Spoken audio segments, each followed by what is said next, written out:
ውድ አድማጮቻችን ገንዘብን በጥንቃቄ ከማጠራቀማችሁ የተነሳ ምግብ ሳይበሉ መቆየት፣ መዝናናት እየፈለጋችሁ መዝናናት ማቆም፣ አልፎ ተርፎም ሕይወትን ራሷን መርሳት ጀምራችሁ ታውቃላችሁ? ትቆጥባላችሁ።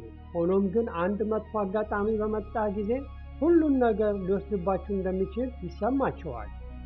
ገንዘብን ለክፉ ቀን ማስቀመጥ የሚለው ምክር ኑሮን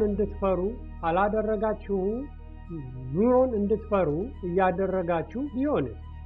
በእጃችሁ ላይ ስላለው እያንዳንዱ ሳንቲም ያላችሁን አመለካከት ሙሉ በሙሉ ወደሚቀይረው ታሪክ እንኳን በደህና መጣችሁ። አንድ አባባል አለን፣ ገንዘብ በጭራሽ አታጠራቅም። ይህ ማለት ግን ገንዘብን አባክን ወይም ያለ ጥንቃቄ ኑር ማለት አይደለም። ይህ ማለት ገንዘብ ለመኖር እንድትችል ሊረዳ ይችላል እንጂ እሱን ለመጠቀም እንድትፈራ ሊያደርግ አይገባም ማለት ነው። ማጠራቀም አስፈላጊ ነው፣ ነገር ግን ገንዘብ ማጠራቀም ዓላማ ሊኖረው ይገባል። አሁን በቀጥታ ወደ ታሪኩ ልውሰዳችሁ። መብራት ደጋግሞ በሚጠፋባት በአንዲት አነስተኛ ከተማ ውስጥ መላኩ የሚባል ሰው ይኖር ነበር። መላኩ በከተማው ውስጥ በሚገኝ አንዲት መጋዘን ውስጥ የሌሊት ዘበኛ ሆኖ ይሰራ ነበር። እሱ ጸባይ ያለውና ዝምተኛ ሰው ነው። ስራውንም በታማኝነት ይሰራል። እናም ምንም አይነት ችግር ፈጥሮ አያውቅም። ጠዋት ወደ ቤቱ ሲመለስ አካሉ ይደክምና አይኖቹ ይፈዙ ነበር። ማታ ላይ ከመተኛት ይልቅ ስለ ውሃና መብራት ክፍያ፣ ስለ ተደጋጋሚ የኃይል መቆራረጥ እንዲሁም ስለ ወደፊቱ ጊዜ በማሰብ ብዙ ጊዜ ሳይተኛ ይቆይ ነበር። በዚያች ከተማ ሕይወትን መኖር ቀላል አልነበረም። መብራት ሲጠፋ ብዙ ነገር በፍጥነት ይበላሻል። ስልኮች ይዘጋሉ። ሻማ መግዛት ተጨማሪ ወጪ ይጠይቃል። እንዲሁም ቀላል ነገሮች እንኳን እጅግ አስቸጋሪ ይሆናሉ። አንድ ምሽት መላኩ ከሚስቱ ሉሊትና ከትንሹ ልጃቸው ዋቢ ጋር ራት እየበሉ ሳለ መብራት ጠፋ። ዋቢ የትምህርት ቤቱን ስራውን እያሳያቸው ነበር። ነገር ግን ክፍሉ በድንገት ጨለማ ሆነ። ሉሊት ትንሽ ሻማ አብርታ በቀስታ ተነፈሰች። አልተናደደችም። ዋቢ ጭልጭል ወደሚለው ደካማ ብርሃን ተመለከተና በዚህ ሁኔታ እንዴት ማጥናት እንደሚችል ጠየቀ። ያ ቅጽበት በመላኩ ልብ ውስጥ ቀረ። እስካሁን ባለው ታሪክ ውስጥ እናንተም እንደ መላኩ ለነገ ብላችሁ የዛሬን ደስታና የቤተሰብ ጊዜ መስዋዕት አድርጋችሁ ታውቃላችሁ? እስቲ ከታች ባለው ኮሜንት ላይ ሐሳቦን አጋሩን። በዚያች ሌሊት መላኩ ጀነሬተር ለመግዛት ገንዘብ ለማጠራቀም ወሰነ። በከተማው ውስጥ ያሉ ሰዎች ጀነሬተር ካለ ደህንነት እንደሚሰማ ያደርጋል ይሉ ነበር። አንዴ ካገኘኸው ሕይወት ቀላል ትሆናለች ብለው ያምኑ ነበር። መላኩ ይህንን አጥብቆ አመነ። አሮጌ ፖስታ ወሰደ። ጀነሬተር የሚል ቃል ጻፈበትና በልብሶቹ ስር በመሳቢያ ውስጥ አስቀመጠው። በየሳምንቱ በጥንቃቄ ገንዘብ በፖስታ ውስጥ ያስቀምጥ ነበር። የበለጠ ለማጠራቀም ሲል እርካታን የሚያመጡ ትናንሽ ነገሮችን መግዛት አቆመ። በአካባቢው ካፌ ትኩስ ቡናና ሻይ መጠጣት ተወ። ለቤቱ ፍራፍሬ መግዛትም አቆመ። እንዲሁም የድሮ ጫማዎቹ በጣም ቢያረጁም አዲስ ጫማ መግዛት ተወ። ሕመም በተሰማው ቁጥር ገንዘብ አውጥቶ መታከም አይፈልግም ነበር። መጀመሪያ ላይ በፖስታ ውስጥ የተቀመጠው ብር ጥሩ ስሜት ፈጥሮለት ነበር። ገንዘብ እየተጠራቀመና እየሞላ ሆኖ ተሰማው። እናም መላኩ ደህንነቱ የተጠበቀ እንደሆነ አመነ። ሆኖም ግን ሕይወት ዝም ብላ አልጠበቀችም። አንድ ሌሊት ትንሹ ልጃቸው ዋቢ በከፍተኛ ትኩሳት በጣም ታመመ። በአካባቢው ወደሚገኝ ክሊኒክ ሮጠው ሄዱ። እዛም ሲደርሱ ዶክተሩ ግን መጀመሪያ ገንዘብ እንዲከፍሉ ጠየቃቸው። መላኩም ወደ ቤት ሄዶ በሚንቀጠቀጡ እጆቹ መሳቢያውን ከፈተና ከፖስታ ውስጥ ገንዘብ ወሰደ። በደቂቃዎች ውስጥ ቁጠባው ቀነሰ። ዋቢ ግን ዳነ። ነገር ግን መላኩ ፍርሃት እንጂ እፎይታ አልተሰማውም። ብዙም ሳይቆይ የቤት ኪራይ ዋጋ ትንሽ ጨመረበት። ህመም ተሰማው። የሥራ ቦታውም ጫማዎች ስላልወዱ አዲስ መግዛት እንዳለበት ተነገረው። በዚህም ምክንያት በፖስታ ውስጥ የተቀመጠው ገንዘብ እየቀነሰ መጣ። መላኩ ብዙ ሰዓት ሠራ፣ በጥቂቱም ትንሽ ተኛ። ጊዜው በሄደ ቁጥር ይበልጥ ዝምተኛና ድካም እየተሰማው መጣ። ነገሮችን መርሳት ጀመረ። በቤት ውስጥም ማውራት ቀነሰ። እናም ለምን እንደሆነ ሳያውቀው በውስጡ ቁጣ ማለት ይሰማው ጀመር። ገንዘብ ማጠራቀም ደህንነትን እንደሚያመጣ ሰዎች ሲናገሩ ይሰማ ነበር። ነገር ግን የራሱ ሕይወት የተለየ ነገር አሳይቶታል። ይበልጥ ባጠራቀመ ቁጥር ገንዘቡን እንዳያጣው ይፈራ ነበር። መላኩ ሙሉ በሙሉ ተስፋ ቆርጦ ነበር። ነገር ግን በአንድ ጨለማ ምሽት በመንገዱ ማዶ ያየው አንድ ብርሃን ስለ ገንዘብ ያለውን አመለካከት ለዘላለም የሚቀይር ትምህርት ይዞለት መጣ። አንድ ምሽት ዕለት በመላው ከተማ ውስጥ መብራት ጠፋ። መላኩ ወደ ውጭ ወጣና በመንገዱ ማዶ ባለው የጎረቤት ቤት ውስጥ ደማቅ ብርሃን አየ። በትምህርት ቤቱ አቅራቢያ ቆሎና መክሰስ የሚሸጡ አንድ ሴት ነበሩ። የተቀረው መንገድ ጨለማ በነበረበት ጊዜ የእርሳቸው ቤት የተረጋጋና ብሩህ ነበር። መላኩ ወደ እርሳቸው ቤት ሄዶ እንዴት ብርሃን እንዳላቸው ጠየቃቸው። ፈገግ አሉና ቻርጅ የሚደረግ ፋኖስ አሳዩት። መብራት ሲኖር ቻርጅ እንደሚያደርጉትና መብራት ሲጠፋ ለሌሎች እንደሚያከራዩት ተናገሩ። ይህም ገንዘብ እንዲያገኙና ደህንነት እንዲሰማቸው እንደረዳቸው ገለጹለት። በዚያች ምሽት ቤተሰቦቹ ሲተኙ መላኩ በትንሹ የኩሽና ጠረጴዛ ላይ ተቀመጠ። ሻማው ዝቅ ብሎ እየነደደ ነበር።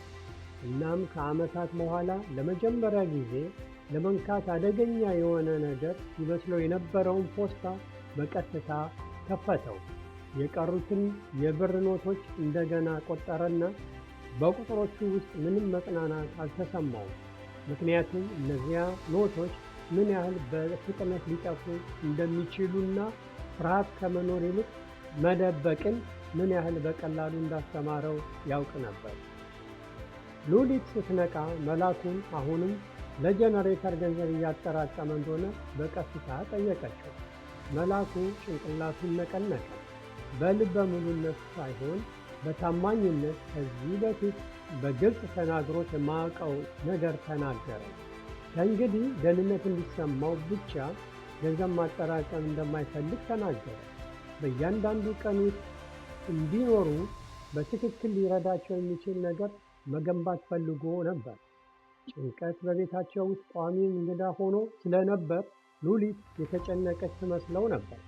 ነገር ግን እሷ ሳታቋርጠው አዳመጠችው። ያ የእሷ ሳታቋርጠው ማዳመጥ ብቻ መላኩን እፎይታ ሰጠው።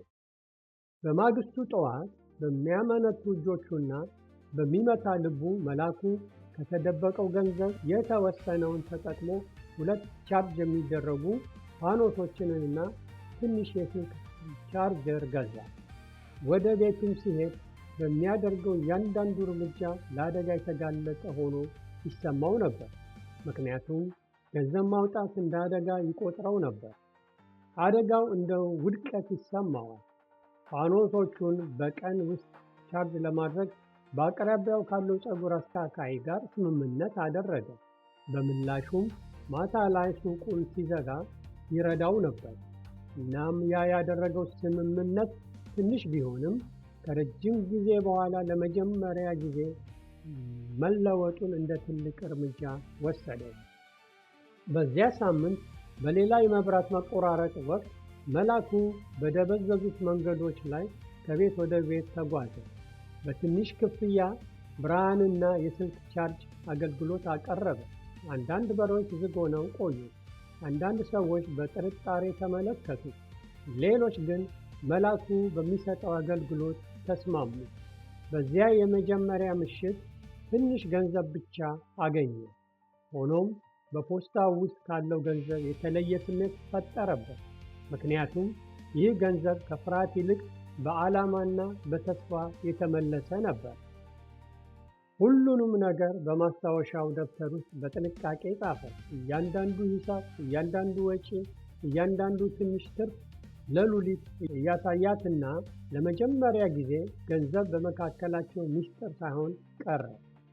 ከሳምንታት በኋላ ሌላ ፋኖስ እና ፓወር ባንክ ገዝቶ ጨመረ። ቀስ በቀስ በገንዘቡ አጠቃቀም ምን እንደሰራና ምን እንዳልሰራ ተማረ። ዋቢም አባቱን መርዳት ጀመረ። በቤተሰቦቹ ውስጥ ጠቃሚ ልጅ ሆኖ በመታየቱ ኮርቷል። ከቤተሰቡ ሥራ ጋር በመካተቱም ተደስቷል። ቤታቸው የውጭ ሰዎች ሊያስተውሉት በማይችሉት ጸጥ ባለ መንገዶች ተለወጠ። ኑሯቸው ይበልጥ የተረጋጋ መሆን ጀመረ። ድምፆች ለስለስ ያሉ ሆኑ። በኋላም ጨለማውን ለማሸነፍ የሚደረገው ጥርፊያ ጠፋ። ጎረቤቶች ከርኅራኄ ይልቅ በአክብሮት መላኩን መብራት እንዳለው እየጠየቁ ቤቱን ማንኳኳት ጀመሩ። እናም አንዳንድ ምሽቶች ሥራው አድካሚ ቢሆንም መላኩ ጠንካራ ሆኖ ተሰማው። ምክንያቱም ጥረቱ አሁን አንድ ነገር ላይ ደርሶ እያየ ነበር። አንድ ማዕበል በበዛበት ምሽት ወቅት ንፋሱ የገዛውን ፋኖስ አበላሸበትና ያ የድሮ ፍርሃት ተመለሰ። ነገር ግን በዚህ ጊዜ መላኩ ተስፋ አልቆረጠም። ያገኘውን ገንዘብ ተጠቅሞ ጠገነው። ቀላል ሕጎችንም አወጣ። ከኪሳራው ተማረና ወደፊት ተጓዘ። ከወራት በኋላ አነስተኛ የሆነ ነገር ግን መሳሪያዎቻቸውን በሕይወት ለማቆየት የሚያስችል በቂ የሆነ ትንሽ የፀሐይ ኃይል ሶላር ፓናል ገዛ። የፀሐይ ብርሃን ለመጀመሪያ ጊዜ ሲነካው መላኩ ለዓመታት አውቆት የማያውቀውን እርጋታ ተሰማው። በዚያ ምሽት መብራት እንደገና ሲጠፋ ቤታቸው ብሩህ፣ የተረጋጋና ሞቃት ሆኖ ቆየ።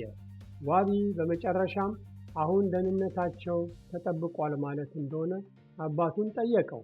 መላኩም በቀስታ መለሰ።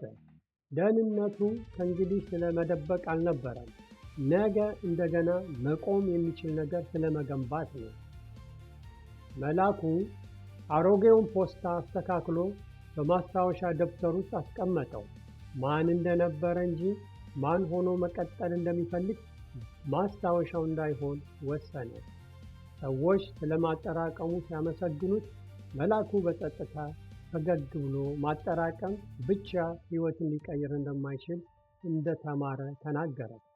ነገር ግን ያለህን በጥንቃቄ በድፍረትና በዓላማ መጠቀም ቀስ በቀስ ፍርሃትን ወደ ብርሃን ሊለውጥ ይችላል እና መብራት መቆራረጥና በረጅም ምሽቶች በምትታወቀው በዚያች ከተማ ገንዘብ ከሕይወት ሊበልጥ እንደሚገባ ይልቁንም በጥንቃቄ በሕይወት ውስጥ ሊመራ እንደሚገባ ተረድቷል።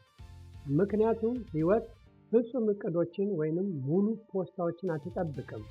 ጨለማው አሁንም ቅርብ ቢሆንም በሚወሰዱ ትናንሽ እና ደፋር እርምጃዎች ታድጋለች። የተከበራችሁ አድማጮቻችን በደንብ አድምጡ።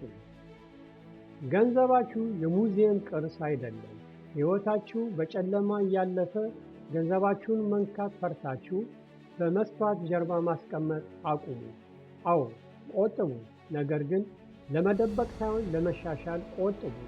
የባንክ አካውንታችሁ እያደገ ነገር ግን የሕይወታችሁ ጥራት እየሞተ ከሆነ የሆነ የተሳሳተ ነገር እያደረጋችሁ ነው ማለት ነው። ዛሬ ደፋር እርምጃ ውሰዱ። ፍርሃታችሁን ወደ ብርሃን ቀይሩ። መደበቅን አቁማችሁ ሕይወትን ለመገንባት ዝግጁ ከሆናችሁ ይህንን ቻናል ሰብስክራይብ የሚለውን ቁልፍ ተጫኑ። ይህን ቪዲዮ መስማት ለሚፈልገው ሰው ሼር አድርጉ። ወደ ኋላ ተመልሳችሁ ያለፉትን ቪዲዮዎቻችንን እስካሁን ካላያችሁ ትልቅ ነገር አመልጧችኋል። ሕይወትን በሚቀይሩ ጥልቅ እውነታዎች የተሞሉ ናቸው። አሁኑኑ ስክሪኑ ላይ ያለውን በመጫን ወይም ቻናላችን ውስጥ ገብታችሁ ተመልከቱ። በቀጣይ ቪዲዮ እስከምንገናኝ ደህና ሁኑ።